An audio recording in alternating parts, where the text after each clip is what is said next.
Oh, Jeremy. How much pain and suffering you could have prevented. Emily? What are you doing? Detective, how is your investigation going? Well, I still have no clue where Jeremy is, but I think I know why he's hiding. This place is full of lunatics planning to perform some kind of ritual tonight. Well, that sounds ridiculous. Or rather would have just a day ago. It gets worse. I have reason to believe they killed anyone who didn't want to go along with the plan. Detective, have you encountered any monsters tonight? I just told you, I think they killed people. Beauregard, the author, Perosi, the singer, Mr. Waits, the clerk, Mr. Chance, the gardener, they're all missing. No, I mean, have you fired your gun tonight? Of course not. They wouldn't just kill outsiders like that. It would bring too much attention. But you should keep your eyes open. So you haven't seen anything strange? Been anywhere else? What are you trying to tell me, Emily? Are you in some kind of danger?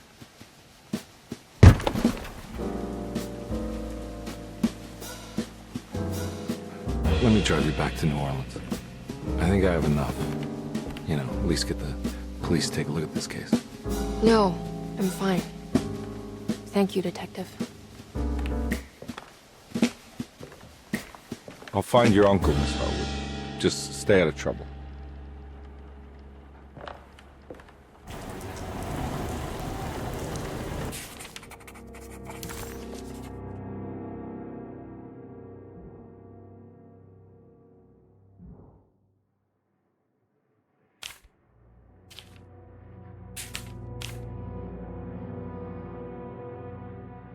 He must first acknowledge psychological trauma in order to proceed.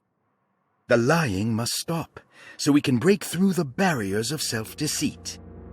Finally, temper manic behavior. Medicine has failed me. Nothing can be done to dispel the Hartwood curse. Only the sacrificial dagger may release the despair from Jacob's eye. Yet, doing so would be the doom of Derceto. Let this curse of mine be a weapon for once. I accept your demands. Oh, crawling chaos. Build your prison around this godforsaken hospital.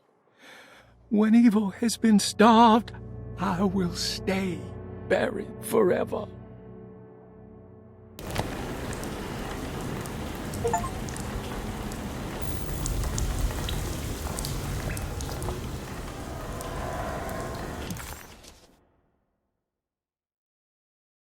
It was almost night when Emily found herself back at Derceto.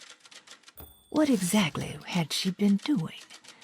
And what was Detective Carnby talking about? Did any of her findings make any sense?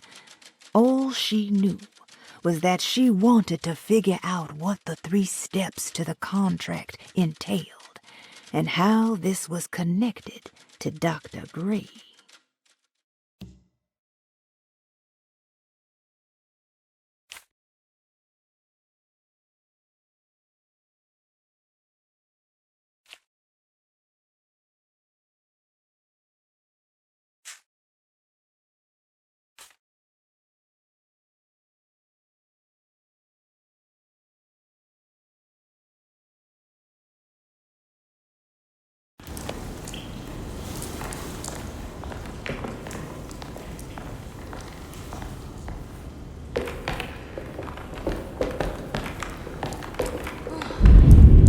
Rough out there.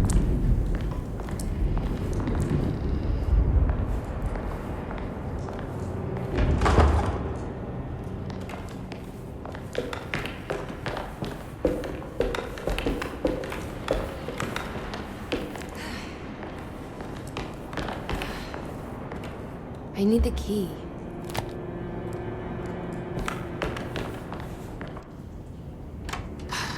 If we can just get rid of Jeremy, everything will go back to normal. That reminds me. I saw Miss Emily earlier. You remember her? You know she's Jeremy's niece. She's looking for him. That's right. She's helping us, in her own way. As long as she don't stand in the way of the mother of 1,000 young. I don't think she knows or cares about that. She just here for Jeremy. I've been more worried about that Detective Carnby fella. He been snooping around asking all kinds of questions. God, it hurts.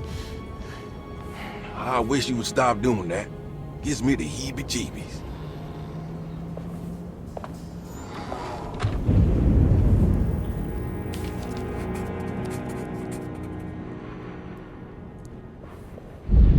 The orderlies, Baptiste and Lottie, were back at Derceto as well, like pieces of Emily's past haunting her. She couldn't figure out if they were on her side or not, and what was Lottie suffering from?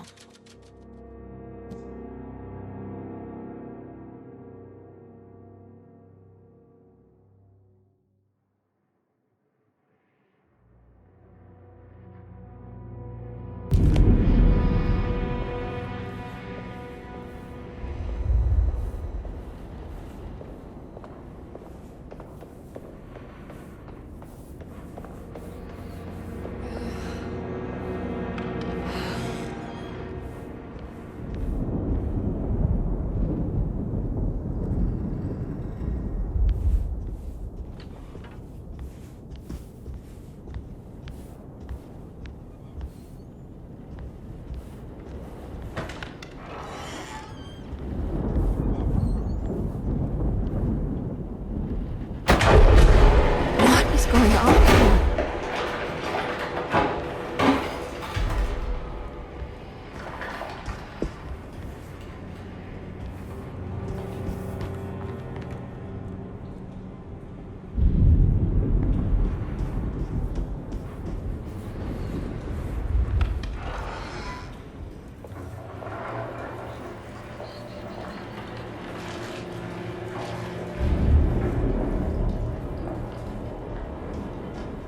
Blocked.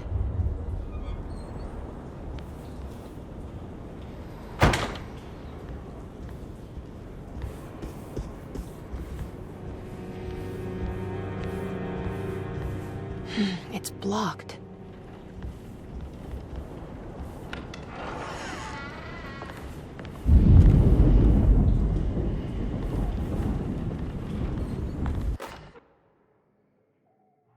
Lunacy and the Astarte Artist Colony, a monograph by Yael Klein. In early 1909, the old Derceto plantation outside of New Orleans was turned into an artist's colony. 3 famous European artists rented the house and the surrounding land from the owner, the Ledoux family. The colony was chiefly run by Sebastian Cortez, who was playfully dubbed the captain by his collaborators, William Arges and Heinrich Kassel. The colony existed for 6 years, until one day all 12 members disappeared without a trace. It is widely believed that their disappearance is connected to the disastrous hurricane that passed through on September 29, 1915, but nothing truly supports this claim. What is known is their frequent participation in New Orleans nightlife, their love for hosting parties, and their elaborate contributions to the Mardi Gras parades as the Pirates of Pontchartrain. Accounts of their lifestyle can be found in almost every gossip column. It can effectively be summed up as carefree and bohemian. In late June 1909, the name Astarte first appeared in the newspapers. Cortez said the name came to him as he was painting. There is never any claim to knowing about the ancient Phoenician fertility goddess with the same name before this time. His fellow colonist Heinrich Kassel did know, because he later produced sculptures that show clear references to ancient idols of the goddess. It's impossible to know for sure how this name suddenly made an appearance, but it is interesting because of Derseto's history. Even the name Derceto is the Greek name of a Syrian fertility goddess. In the case of naming the plantation, Derceto was certainly not an accident. We know that Elijah Pickford intended to build a temple for his cult, for he had distributed pamphlets 2 years prior to the purchase of the land, advertising his intentions. His followers were estimated to be almost 100 men and women, mostly sailors, Maroons, and Cajuns, when the plantation was built. To outsiders, Dorsetto registered as an ordinary slave plantation, which enabled Pickford and his flock to remain hidden for decades. The official story is that the cult lasted until 1862, when the Union Army came and burned down the plantation and scattered all who lived there. Following the Civil War, new people started to congregate in the ruins of Dorsetto to invent a new fertility goddess, the Shub Niggurath. As much as Dorsetto is a particular name to have heard of, it's not entirely uncommon among the learned. Astarte is equally known and could have been subconsciously chosen by well-read artists. Shub Niggurath is, on the other hand, very uncommon. Almost impossible that anyone in Louisiana would have heard that name. The name is referenced only in rare books like Unaussprechlichen Kulten and the Necronomicon, and is believed to be a bastardization of Arabic words meaning pertaining to the dark young. The few paragraphs printed on the goddess are so upsetting that no one in their right mind would want to build a religion resting on such qualities.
Mr. Waits must have had a spare key to Dr. Gray's office, but where?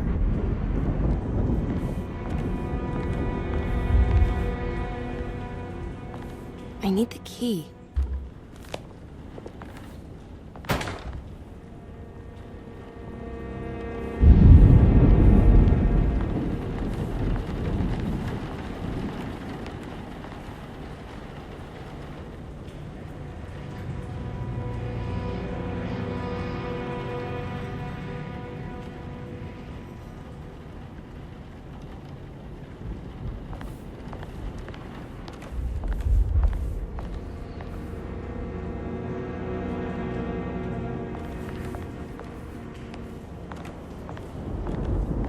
I don't know the combination.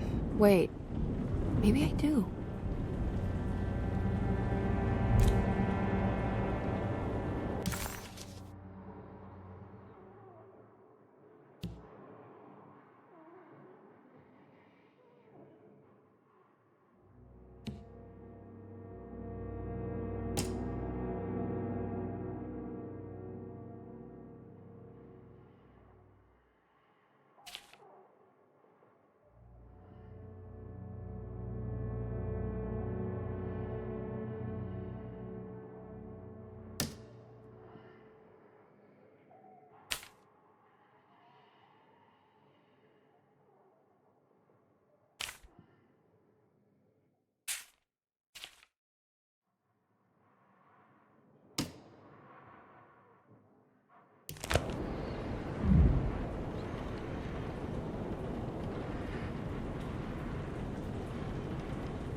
It worked.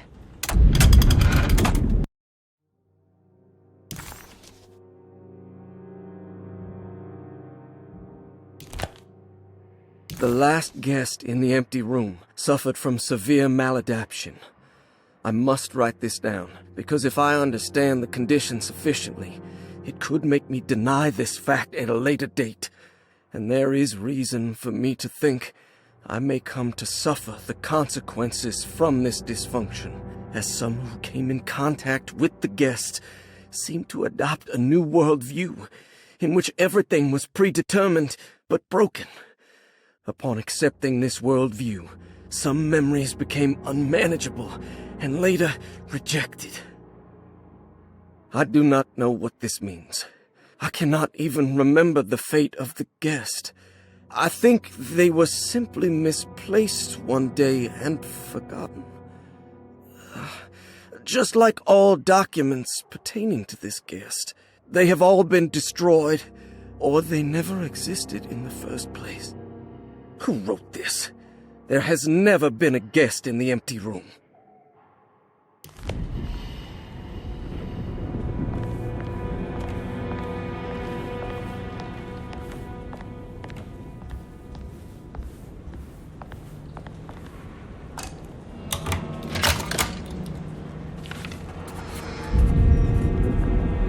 Here we are, Dr. Gray's office. Now let's see if we can find some answers.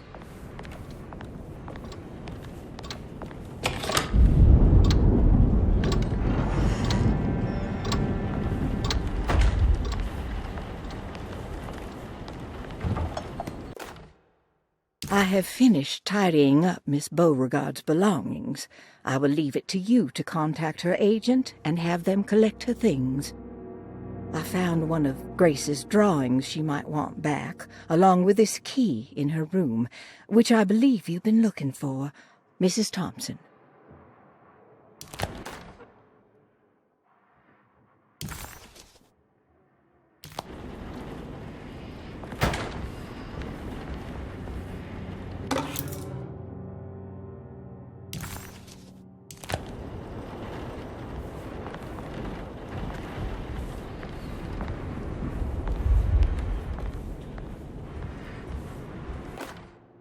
Dearest Dr. Manzetti, I find myself in a losing battle with my patient. As I've disclosed in my previous letter, his delusions have him completely captured. It's bad enough that he is torturing himself with paranoia, but his madness turns out to be quite persuasive to others, effectively laying the ground for mass delusion. I am writing to you in hope that you can give me some guidance. Beyond my ambition to avoid devastating surgery on my patient, I have grown worried about my own defenses. The words of my patient are deranged, yet they often resonate with something primitive within me. I have tried photographing his brain with X-rays. It was surprisingly difficult to get good results. Dark blotches on the plates kept obscuring all details.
Hey, little lady, how's your evening been going?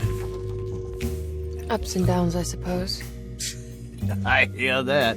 We all live in the life of an elevator operator. Are you alright, sweetie? Do you want to see my mask, miss? I'm making it for St. John's.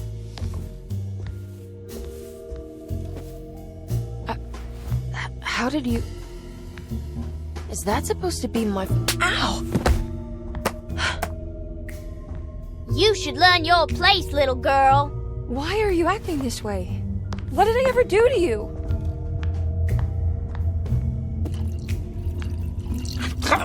Grace!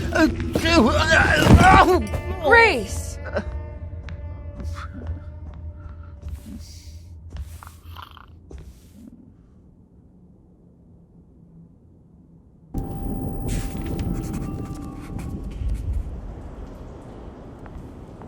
The mask had reminded Emily of her father.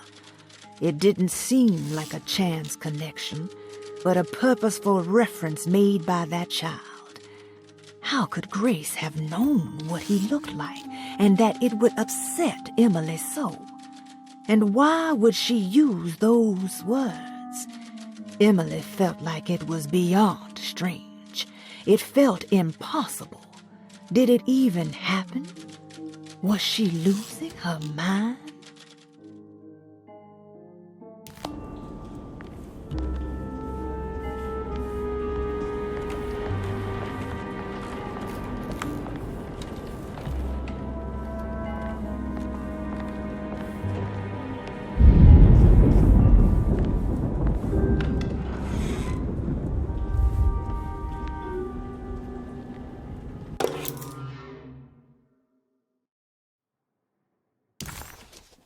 I'll just borrow these.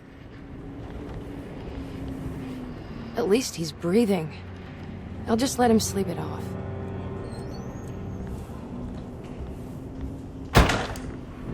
There's something missing.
Take this anymore.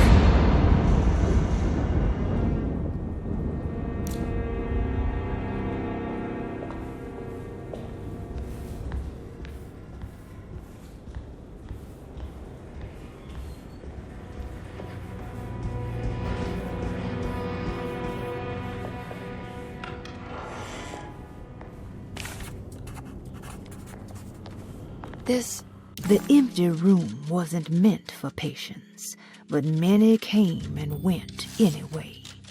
Mr. Waits preferred to keep the door locked. He didn't consciously think so, but his primitive instincts wanted to keep visitors from entering in either direction. This is my room. I belong here.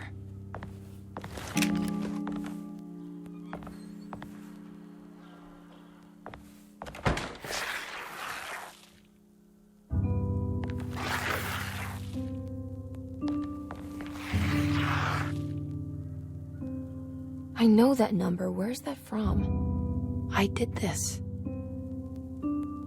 I wrote that.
don't know the combination. Wait, maybe I do.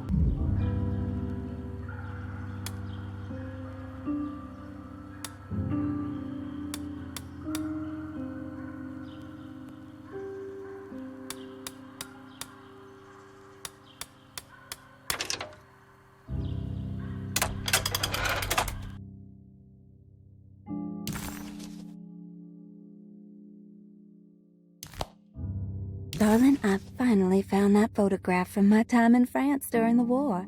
I don't expect this to be your fiancé, but it did make me think of him. What an incredible man he must have been. You were lucky in a way. He could have been a nobody and died falling into the Mississippi. Instead, he volunteered to travel across the world to fight for people in despair, dying with honor like Achilles at Troy. I am jealous of you. Or maybe him. It's all incredibly romantic. That's what I wanted to say. Please feel free to use my camera if you want to. It might cheer you up. It might bring him closer to you. Even if just in memory. Ruth. How long have I been here?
What is going on here?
I need the key.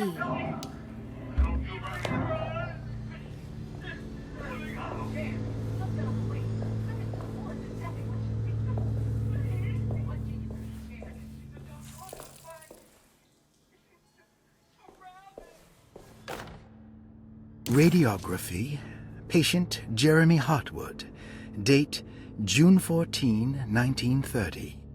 Plates. Jeremy's skull proved difficult to capture properly. Partial radiographs worked best. A complete picture of the brain can be assembled by piecing 3 plates together. Observations. Even when looking at an assembled version, a shadow covers significant parts of Jeremy's brain. Possible tumor, but more likely that the equipment is failing. Jeremy reacted strongly to the pictures and claimed to see a giant clay worm eating and displacing his memories. Notes. While this exercise has left me nowhere closer to an answer, I feel confident that a Burckhardt lobotomy should sever all necessary parts.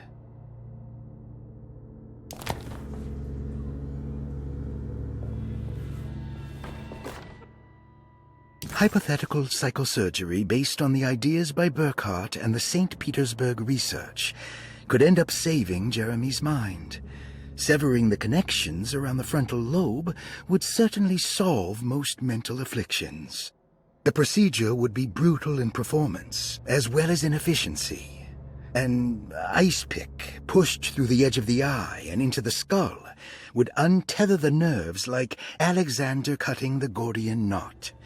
As this would likely leave Jeremy in a very different condition, all other paths should first be explored. The medical instrument I would need for this lobotomy is missing, and I should have Waits order a new one.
Produkcja, to the...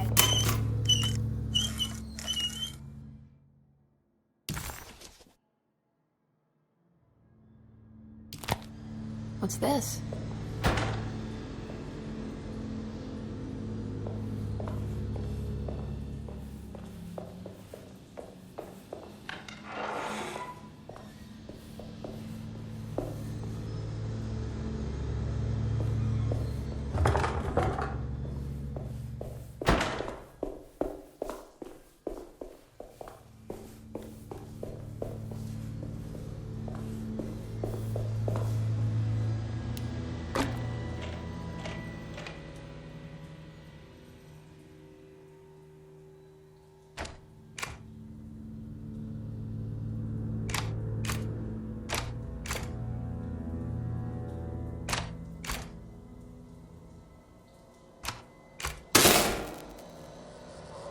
Oh, that's better.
I guess I never got a chance to look around this place.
It feels familiar somehow.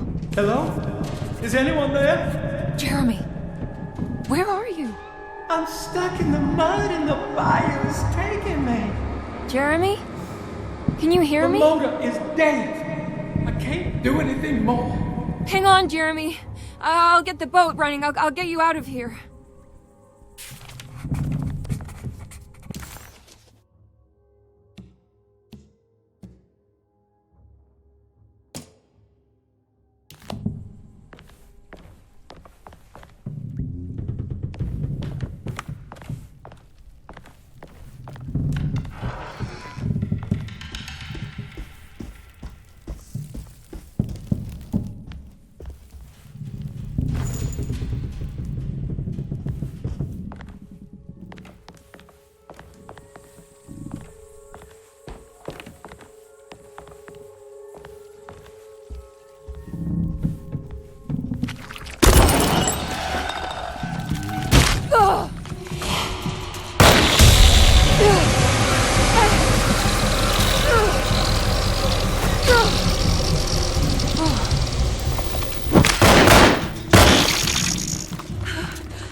The boat has run aground, crashed right into the bayou. If I get the motor running, I could try backing into the river.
Jeremy, where are you?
I can break this. I just need something to...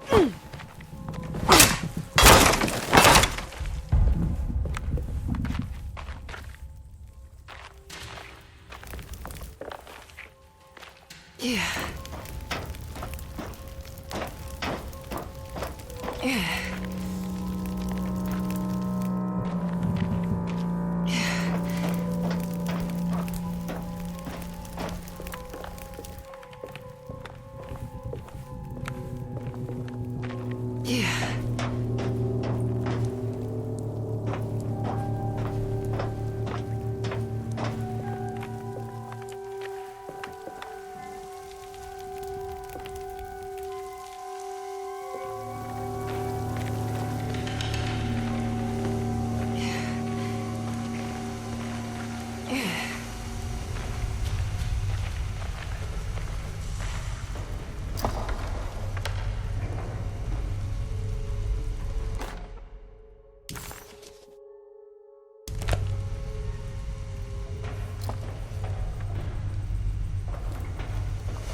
It just needs fuel to run.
try.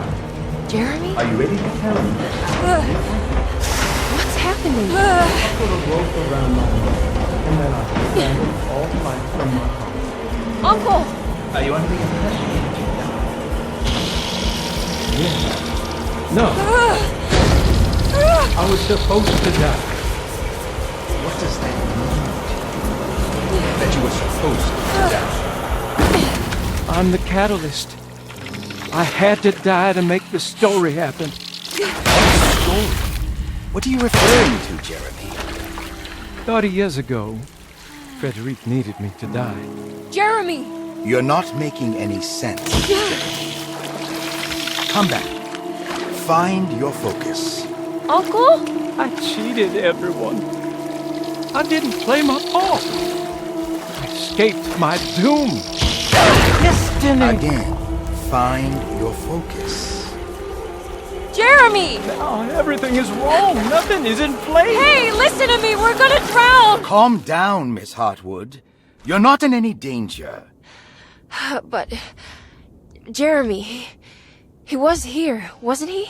Miss Hartwood, I am beginning to suspect your family curse is catching up with you. Have you ever talked to a doctor about your condition? No. No, I was just confused. I thought I saw him for a moment. I'm fine. I'll let you be. Miss, I want you to know I'm here to help, if you need me.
Sometimes, I think this place makes me worse. That Derceto might be my grave. A coffin made of ostentatious architecture. A Taj Mahal for the drunken depressed.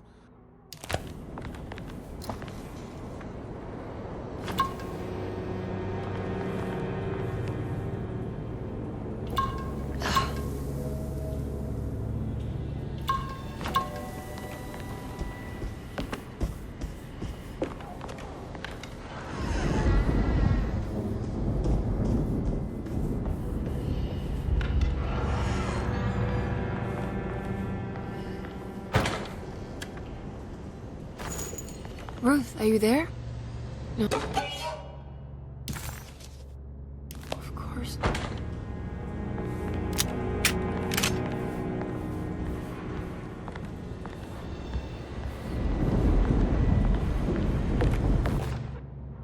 Castle built the zoetrope as an exercise in animation. He is very interested in moving pictures and has even ordered an aeroscope camera for the colony. I'm looking forward to seeing what kind of phantasmagoria he will produce. For now, his zoetrope entertains me greatly. It's not the little man passing his head, while quite humorous. It's the spell of that flickering light as it rotates. I swear, it takes me back to my childhood in a most profound way.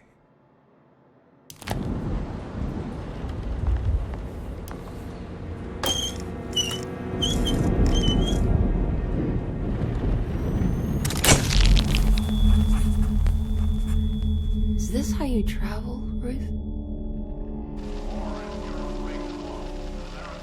Doing us part to hold back. New Orleans arrived yesterday. I'll find you, John.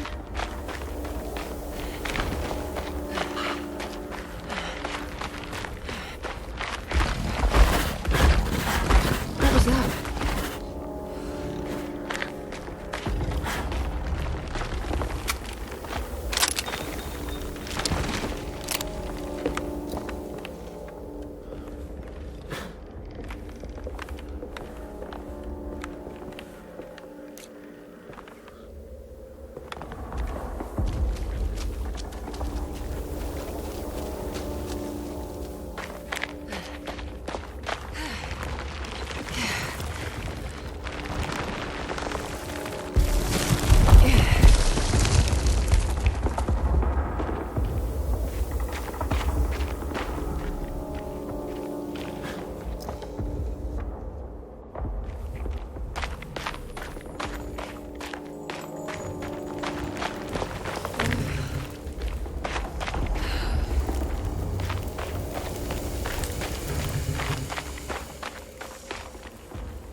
Oh God, I thought I was done with you.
Today, the American Expeditionary Forces face considerable losses in France. The brave men fallen on these John. fields will forever be Oh, as John. defenders not of just Europe, but the world. What's the matter, Emily? President Woodrow Wilson spoke to our I can't do country's this. war widows, asking them to stand tall. What's the matter? Remember their husbands. I can't take you dying again. Speak of them proudly, and remember I'm them. still hurting. What's the matter, But Emily? the war effort in Europe is not our Your death was just so death numbers on the home front Shameful. are on the rise due to the influenza known as the Spanish flu. the New Orleans City Council decided to open yet another emergency hospital in the old Derceto plantation.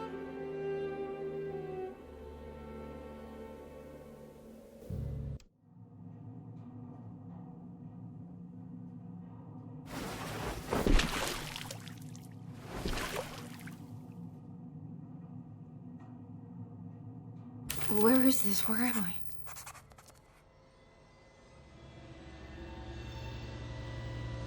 Emily woke to an overwhelming smell of musty earth and gluttonous thick air.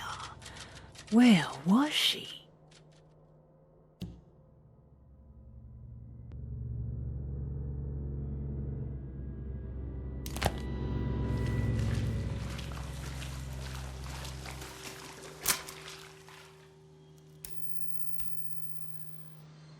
Oh, come on.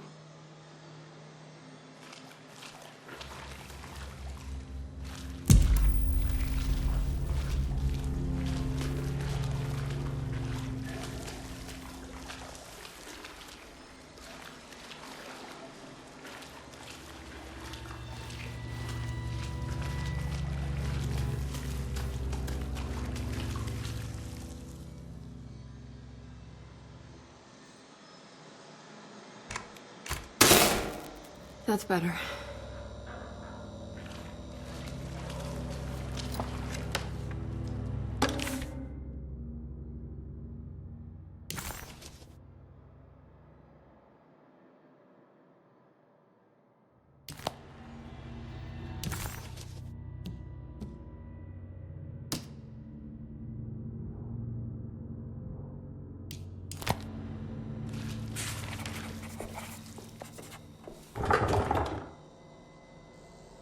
Emily was back at Derceto, but sealed inside a part of the basement that was no longer in use.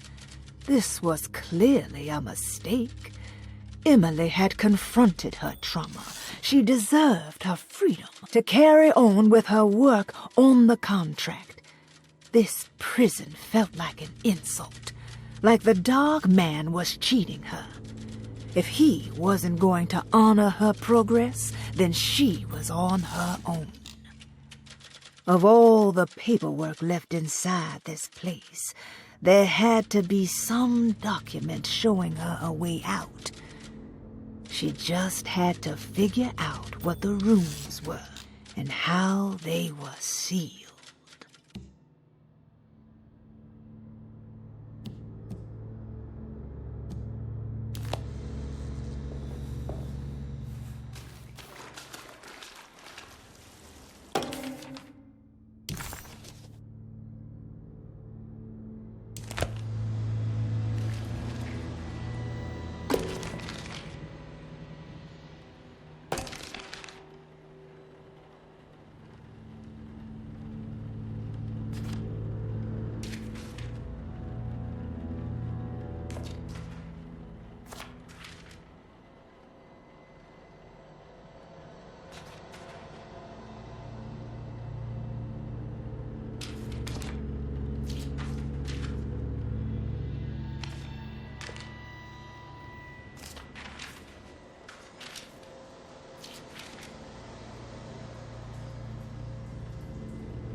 What's that?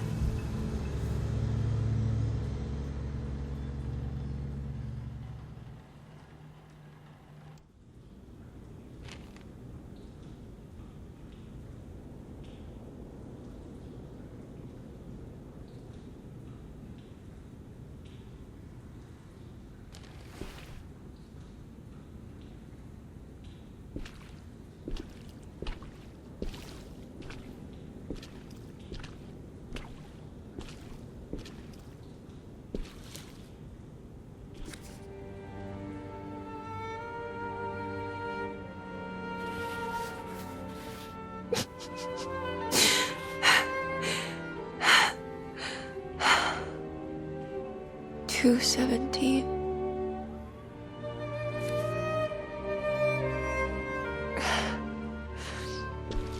Oh, John. I didn't know this is where you would end up. I didn't want to know. I stopped visiting you because I couldn't stand the indignity of your awful illness. I was ashamed of you. Ashamed of myself. Forgive me.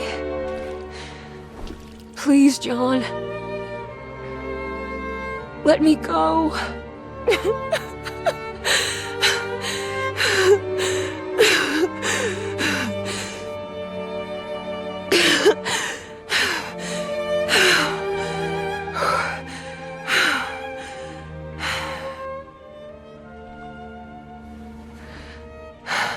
Are we done here? Is this what you wanted?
Miss Hartwood, lock the door, will you? I'd rather not run into dear Dr. Gray if I can help it.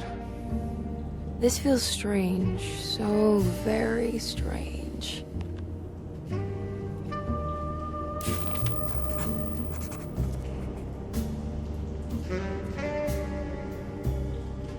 Emily felt detached, as if watching herself from across the room, awkwardly attempting to help Detective Carnby solve the case of her missing uncle. What was happening to her? And why did this place feel so familiar?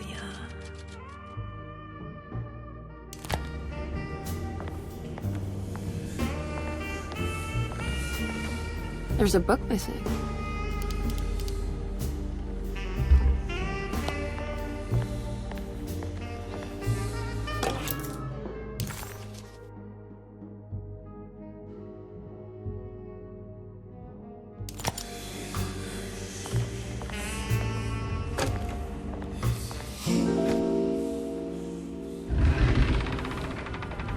A secret door. Looks like it. Careful. Let me go first.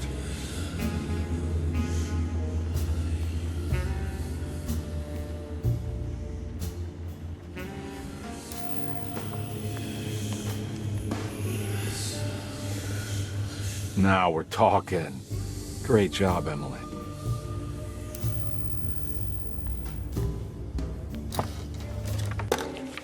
Good to finally meet you, Mr. Hartwood. I'm here on the behalf of your brother Philip. You were expecting me, weren't you? Yes. You're from DeSoto, no? That's right. I just wanted to ask you a few questions to see if there is anything I can do to help you and your family. Okay. I understand you're full of imagination. You make up a lot of...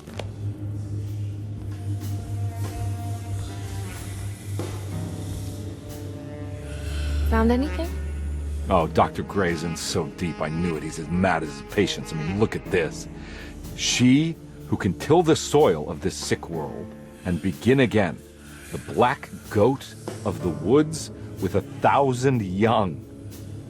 Absolute insanity.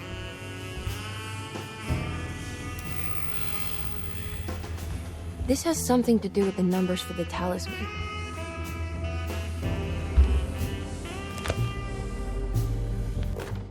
The Snake Dagger, a monograph by Yael Klein. In Ludwig Prin's book on pagan rituals called The Mystery of the Grave, as translated by Nicholas Vachy,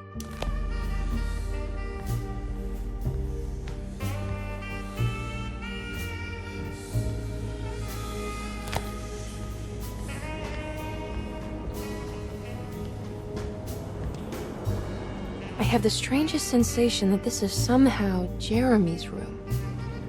What? No. This is Dr. Gray's private quarters.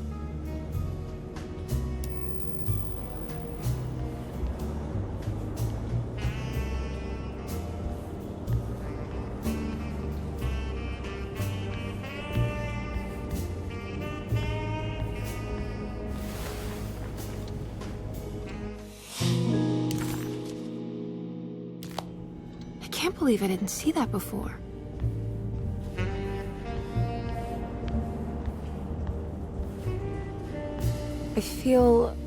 I want to apologize, Detective, for my elusive behavior tonight. I'm glad you haven't given up on me and my uncle yet.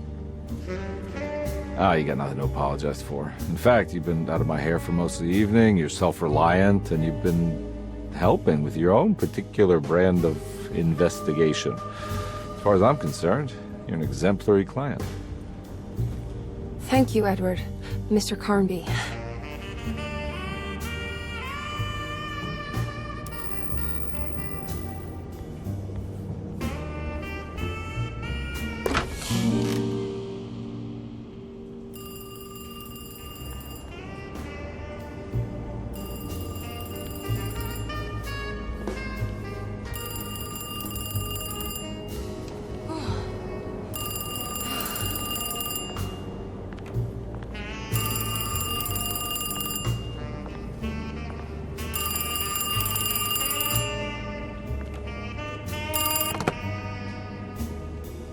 Hello?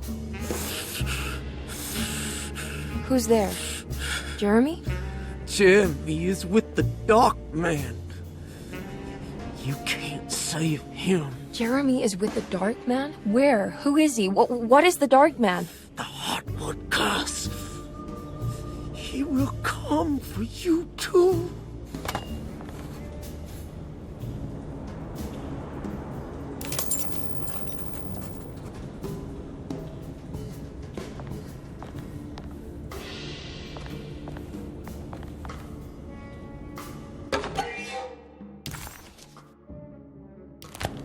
Ah, what's this?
You heard the telephone ring, right? No, the telephone's cut off.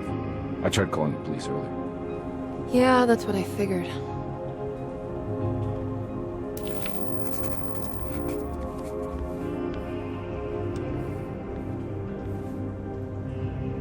Hey, Mr. Carnby? What? Nothing, right?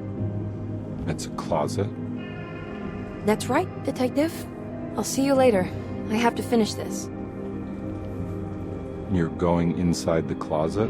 I know what it looks like, but I can't explain it, much less justify it. All right. You do what you have to do, miss.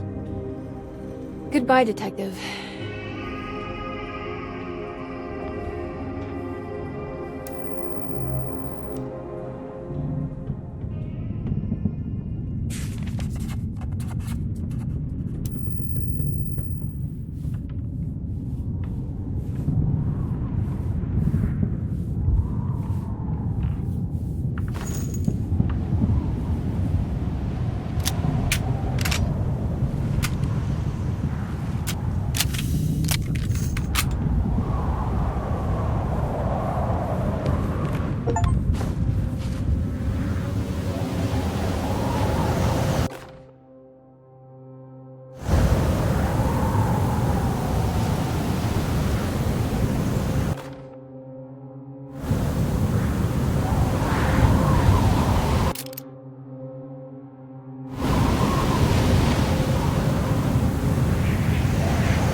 Emily, you should not have come. Yeah, hey, we can talk about this. It's too late for that. It's too late.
Man is going to be in the middle of your existence, Jeremy. And at least set everything in order.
understand. Why are you here?